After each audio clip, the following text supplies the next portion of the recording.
जोहार, जय मूल्यवासी मत संकेत और आप देख रहे हैं एमएन टीवी। केंद्र सरकार ने लाए हुए 3 कृषि कानूनों के विरोध में किसानों का आंदोलन 100 दिनों से ज़्यादा समय हो गया है। दिल्ली और दिल्ली के आसपास की जो सीमाएं हैं वहां पर चल रहा है। नवंबर 2020 को यह आंदोलन सिंघू बॉर्डर से शुरू हुआ, जब किसानों ने दिल्ली में जाने की कोशिश की या दिल्ली के अंदर धरना देने की कोशिश की। वो दिल्ली के अंदर जाना चाहते थे और वहाँ आंदोलन करना चाहते थे, लेकिन दिल्ली पुलिस ने उनको सिंघू बॉर्डर पर ही रोक दिया। शुरुआती दौर में यह आंदोलन सिंघू बॉर्डर पर चल रहा था, लेकिन उसके बाद टिकरी बॉर्डर हो, शाहजहांपुर बॉर्डर हो या गाज़ीपुर बॉर्डर हो, इन तमाम बॉर्डरों पर दिल्ली से सटी हुई जितनी भी सीमाएं हैं, उन सभी सीमाओं पर यह आंदोलन, किसानों का आंदोलन होने लगा।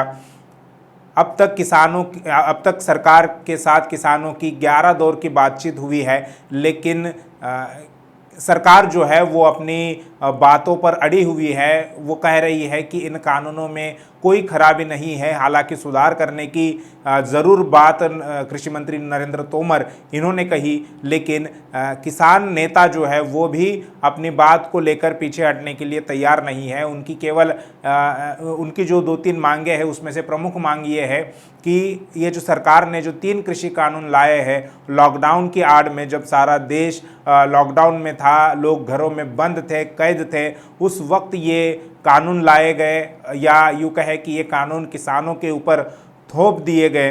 लॉकडाउन की वजह से इसका विरोध नहीं हुआ, लेकिन जैसे ही सरकार ने ही अनलॉक की प्रोसेस शुरू की, वैसे ही किसानों का आंदोलन शुरू हो गया और ये नवंबर 2020 से आंदोलन शुरू हो गया है। शुरुआती दौर में ये कहा जा रहा था किसानों की तरफ से भी, किसान नेताओं की तरफ से भी, कि यह आंदोलन हम लोग 6 महीने के लिए करेंगे और 6 महीने की पूरी तैयारी के साथ किसान दिल्ली के तमाम बॉर्डरों पर तैनात हो गए थे, वहाँ पर धरने पर बैठे थे। लेकिन पिछले महीने किसान नेता राकेश टिकैत इन्होंने कहा कि यह आंदोलन अब हम अक्टूबर तक चलाएंगे, यानी अक्टूबर 2021 तक यह आंदोलन चलेगा। सरकार के पास पूरा समय है कि वो विचार करे और इन तीनों कानूनों को वापस ले, साथ में ही एमएसपी को लेकर भी नया कानून बनाए। तो शुरुआती दौर में जो कहा जा रहा था कि यह आंदोलन केवल 6 महीने तक चलेगा, लेकिन अब यह आंदोलन पूरे साल भर चलेगा, ऐसे दिखाई दे रहा है। 26 नवंबर 2020 से लेकर अक्टूबर 2021 तक यह आंदोलन हो रहा है और यह आंदोलन अब दिल्ली की सीमाओं से हटकर अलग अलग राज्यों में, खासकर उन राज्यों में जहां पर विधानसभा के चुनाव होने वाले हैं, उन राज्यों में यह आंदोलन अब पहुंच गया है। किसान नेता अलग अलग राज्यों में जा रहे हैं, जिसमें विधानसभा के चुनावी राज्य किसान नेताओं के हिट लिस्ट पर है, या यूँ कहे कि उनकी प्राथमिकता पर है, वहाँ पर वो जा रहे हैं। खासकर बंगाल में चुनाव की तैयारी ज़ोरों पर है, आसाम है, तमिलनाडु है और 2-3 राज्य है जिसमें इस साल चुनाव होने वाले हैं। तो किसान नेता बारी बारी से उन सभी राज्यों में जा रहे हैं और ये आह्वान कर रहे हैं, ये अपील कर रहे हैं कि बीजेपी को, जिसने किसान विरोधी कानून लाए हैं, जो किसानों की जो खेती है उस खेती को कारपोरेट घरानों के, कारपोरेट हाउसेस के हाथों में देना चाहते हैं, ऐसी बीजेपी सरकार को या बीजेपी पार्टी को, बीजेपी को हराने का प्रयास करे या उनको हराए। लेकिन क्या, और इसके लिए वे जहाँ पर संभव है वहाँ पर सभाएं कर रहे हैं, जनसभा कर रहे हैं, और जहाँ पर सभाएं करना संभव नहीं है वहाँ पर केवल प्रेस वार्ता करके, पत्रकार वार्ता करके एक मैसेज जनता को दे रहे हैं कि बीजेपी को हराना चाहिए।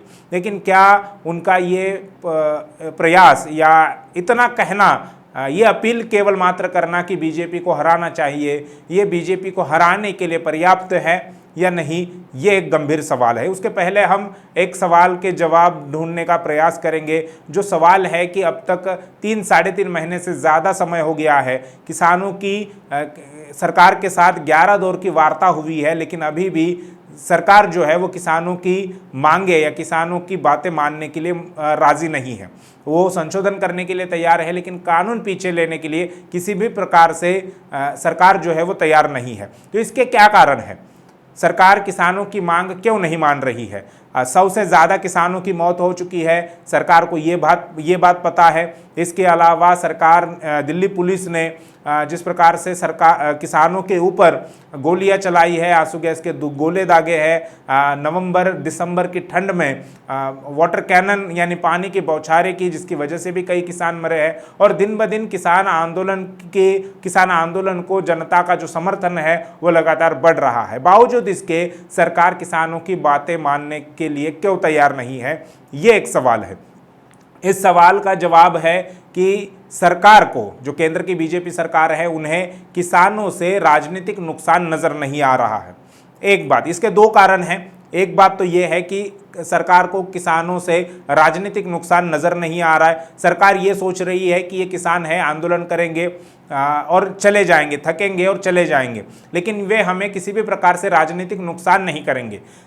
किसानों ने पहले ही अपनी रणनीति स्पष्ट की कि यह आंदोलन किसी भी प्रकार से राजनीतिक नहीं होगा, ये पूरी तरह से गैर राजनीतिक होगा। लेकिन जब सरकार अपनी बातें नहीं मान रही या मानने के लिए बिल्कुल भी तैयार नहीं है या सुनने के लिए भी तैयार नहीं है, किसान नेताओं का यही कहना है, तो ऐसे में अपनी रणनीति में बदलाव करना और सरकार को ये दिखाना, बीजेपी को ये दिखाना कि हम आपको राजनीतिक नुकसान भी कर सकते हैं, ये एक दावपेच के तहत उन्होंने, किसान नेताओं ने करना चाहिए। और दूसरा जो कारण है जिसकी वजह से सरकार किसानों की बातें मानने के लिए तैयार नहीं है, वो है ईवीएम का। क्योंकि केंद्र सरकार में बैठी जो बीजेपी है, भारतीय जनता पार्टी है, उनको ऐसा लगता है कि किसान भले ही आंदोलन करे, भले ही हमारे विरोध में जितना चाहे माहौल बनाए, लेकिन वोट तो हमें ईवीएम से ही मिलने वाले हैं, तो हम किसानों की बातें क्यों सुने।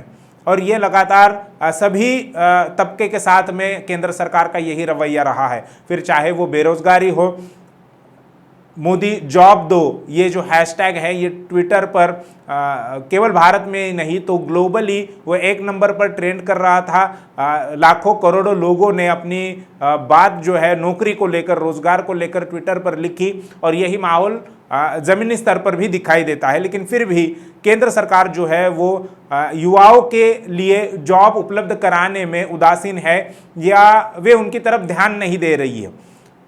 तो ऐसा क्यों हो रहा है? क्योंकि केंद्र सरकार को ये अच्छी तरह से पता है कि हमें ये युवा, ये बेरोजगार या ये किसान या महिलाओं की सुरक्षा की अगर बात करें तो महिलाएं हमें वोट नहीं देती, अनुसूचित जाति के लोग हमें वोट नहीं देते, बल्कि ये वोट जो हमें मिलता है वो ईवीएम के माध्यम से मिलता है। और ईवीएम के माध्यम से ही हमें अगर जीत हासिल होती है तो इन लोगों की समस्याओं को सुनना और सुनकर उसका समाधान निकालने की क्या ज़रूरत है। तो ये दो बड़े कारण हैं जिसकी वजह से किसानों की बातें मानने के लिए केंद्र सरकार तैयार नहीं है। जिसमें से पहली बात थी कि केंद्र सरकार को ये नहीं लगता था कि किसान हमें कोई राजनीतिक नुकसान पहुंचा सकते हैं, और अभी किसानों ने अपनी रणनीति में थोड़ा बहुत बदलाव कर लिया है और किसान नेता हर उस राज्य में जहां पर चुनाव है विधानसभा के, उन राज्यों में जाकर बीजेपी को हरवाने के लिए प्रयास कर रहे हैं या ऐसे अपील कर रहे हैं। लेकिन ये अपील केवल मात्र ये अपील करने से ये मामला हल नहीं होना, बल्कि किसानों को चाहिए कि ईवीएम का मुद्दा जो है वो अपने आंदोलन में शामिल करें। और ईवीएम के मुद्दे पर किसानों को चाहिए, किसान नेताओं को चाहिए कि उन्हें सरकार को घेरना चाहिए। वामन मेश्राम जो कि बड़े लंबे समय से ईवीएम विरोध का आंदोलन लड़ रहे हैं, ज़मीनी स्तर पर आंदोलन लड़ रहे हैं, समाज में जागृति फैला रहे हैं, इसके अलावा सुप्रीम कोर्ट में भी वो न्यायालयीन जो लड़ाई है वो लड़ रहे हैं। उन्होंने अभी सुबह ही एक ट्वीट किया है, उसमें उन्होंने कहा कि बीजेपी को हराओ, केवल मात्र इतना कहने से काम नहीं बनेगा, तो ईवीएम के विरोध में आवाज़ उठानी होगी। और उनकी ये इस बात से हम 100% सहमत है कि जब तक किसान बीजेपी को ये चैलेंज नहीं करते या ये नहीं दिखाते कि हम आपको राजनीतिक नुकसान पहुंचाने के लायक हो गए हैं या हम आपको राजनीतिक नुकसान पहुंचा सकते हैं, जिसके लिए हम ईवीएम के विरोध में भी आवाज़ उठाएंगे, ये किसान जब तक ये बात नहीं कहते तब तक सरकार पर किसी प्रकार का कोई प्रेशर नहीं बनेगा। अब किसानों की एक समस्या ये है कि किसान, जितने भी किसान नेता या किसान संगठन पिछले 3-3.5 महीने से दिल्ली की सीमाओं पर आंदोलन कर रहे हैं, उनका कोई राष्ट्रव्यापी संगठन नहीं है। कोई भी जितने 30-40 किसान संगठन उस संयुक्त किसान मोर्चा में शामिल है जो 3 कृषि कानूनों का विरोध कर रहे हैं और अब बीजेपी को हरवाने की बात कर रहे हैं, उनमें से किसी भी एक संगठन का राष्ट्रव्यापी संगठन नहीं है या राष्ट्रव्यापी उनका नेटवर्क नहीं है। ये एक किसानों की कमजोरी है। अब इस कमजोरी को दूर करने के लिए किसान नेताओं को चाहिए कि जिन लोगों का राष्ट्रव्यापी संगठन है, जो लोग बीजेपी को पूरे देश में हरवा सकते हैं, ऐसे लोगों के साथ में, ऐसे संगठनों के साथ में उन्होंने टाइप करना चाहिए या उन्होंने संबंध बनाने चाहिए और एक बड़ा राष्ट्रव्यापी आंदोलन बनाने की ज़रूरत है। मीडिया के माध्यम से हो या बीजेपी के माध्यम से हो, केंद्रीय मंत्री जिस प्रकार से किसान आंदोलन को बदनाम करने के लिए बयानबाजी कर रहे हैं और सरकार का ये भी कहना है, मीडिया की तरफ से ये कहा जा रहा है कि आंदोलन केवल पंजाब और हरियाणा के किसान ही कर रहे हैं, बाकी राज्यों के जो किसान है उसमें थोड़े बहुत उत्तर प्रदेश, पश्चिमी उत्तर प्रदेश का जो इलाका है या वहाँ के जो लोग हैं, केवल वही 2-3 राज्यों के किसान ही ये इस बिल का विरोध कर रहे हैं, बाकी राज्यों के किसान इसका विरोध नहीं कर रहे हैं जो केंद्र सरकार ने बिल लाए हैं। तो ऐसे में एक राष्ट्रव्यापी आंदोलन बनाने की जरूरत है। इसके लिए जो भी राष्ट्रव्यापी संगठन है जिनका पूरे देश भर में नेटवर्क है और वो नॉन पॉलिटिकल है, ऐसे ऑर्गेनाइजेशन के साथ, ऐसे संगठनों के साथ किसान नेताओं ने वार्ता करनी चाहिए, उनके पास जाना चाहिए और एक कॉमन मिनिमम प्रोग्राम बनाकर एक राष्ट्रव्यापी आंदोलन बीजेपी के विरोध में या केंद्र सरकार के विरोध में बनाना चाहिए और अपने आंदोलन में ईवीएम का मुद्दा शामिल करना चाहिए और उसके विरोध में भी आवाज उठानी चाहिए। तो ये अगर बातें करते हैं तो बीजेपी को ये लगेगा कि किसान आंदोलन अब हमें राजनीतिक नुकसान पहुंचाने की स्थिति में हो गया है और उसके बाद शायद वो किसानों की मांगे जो है उनको गंभीरता से सुने और उसमें से कुछ मांगे मानने के लिए भी तैयार हो। किसान जब तक ऐसा नहीं करते तब तक केवल मात्र अपील से, केवल मात्र आह्वान से किसी राजनीतिक दल को हराने के लिए जमीनी स्तर पर नेटवर्क चाहिए, जमीनी स्तर पर कार्यकर्ता चाहिए, कैंपेन होना चाहिए। केवल एक प्रेस कॉन्फ्रेंस करके आप जनता को आह्वान करोगे तो इससे आपका काम नहीं होने वाला। और यही ऐसे 2-3 मुद्दे हैं जो किसान आंदोलन चलाने वाले लोगों को करने चाहिए, लेकिन उनके तरफ से ऐसे कोई प्रयास होते हुए दिखाई नहीं दे रहे। ये एक चिंताजनक बात है जिसकी वजह से केंद्र सरकार किसान आंदोलन को निगलेक्ट कर रही है या उनकी बातों को मानने से इनकार कर रही है। आपका इस मुद्दे पर क्या कहना है कि क्या केवल अपील करने से बीजेपी को हराओ या आह्वान करने मात्र से बीजेपी को हराना संभव है या नहीं, या आप आपकी तरफ से कुछ सुझाव अगर देना चाहे तो वो भी दे सकते हैं। आपको क्या लगता है, आप किस प्रकार से सोचते हैं, ये हमें कमेंट बॉक्स में ज़रूर लिखकर बताइए। ये वीडियो अगर आपको अच्छा लगा हो तो उसे लाइक कीजिए, शेयर कीजिए। शुक्रिया।